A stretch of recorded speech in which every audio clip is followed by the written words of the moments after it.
سلام، امید جمالی هستم با یک ویدیوی جدید در خدمت شما. اولتر از همه از شما دوستان میخواهم که چینل ما را سابسکرایب کنین، همچنان لایک و کامنت بذارین.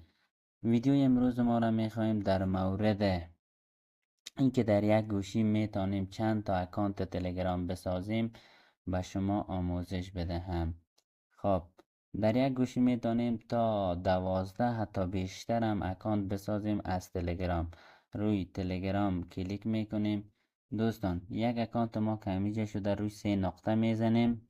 خب الان 3 تا اکانت دیگه هم در یک تلگرام برای من فعال است که فعلا تیک زده روی اکانت امید جمالی هستم، همچنان راشد جمالی فعال است و همچنان دوباره برگردیم امید جمالی هم فعال است. 3 تا اکانت تلگرامی همینجا داریم. دوباره برگشت میکنیم، میایم میزنیم روی گزینه فروشگاه. روی فروشگاهتان که آمدین کلیک کردیم، میتونیم در این قسمت بنویسیم دو اکانت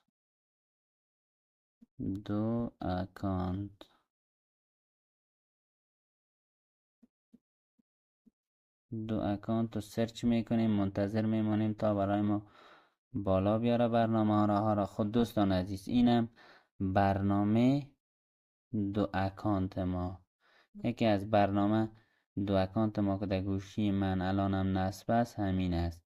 روی از این که کلیک کنی از این قسمت شما میتونی نصبش کنی که مثل تلگرام 3 تا هم در اینجا میتونی حساب بسازی. برنامه بعدی ما به فارسی هم میتونیم بنویسین در این قسمت کلون اپ.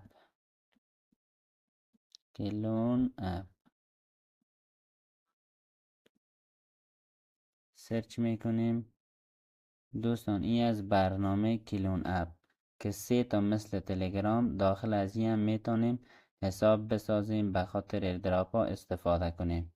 و همچنان برنامه بعدی مولتیپلی اکانت است.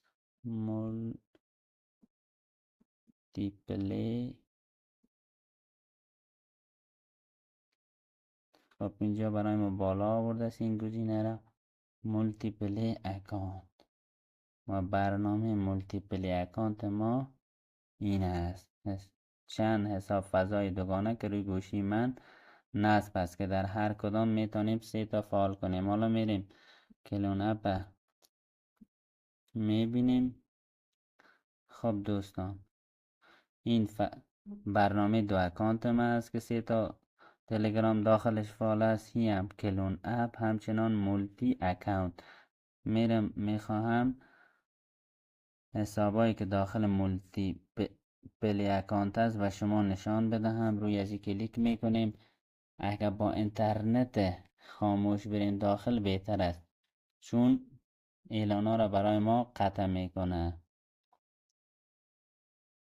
دوستان اگر برای شما آیکن تلگرام نشان نمیداد، میتونین روی گزینه مثبت کلیک کنین و از جمع برنامه‌ای که برایتان میاره میتونین تلگرام انتخاب کنین. این برنامه را هر کدام کپی بگیرین برایتان میاره. دوباره برگشت میزنیم، میریم روی تلگرام، ثبت میکنیم تا داخل برنامه شود. خب دوستان، این هم برنامه دیگر تلگرام ما.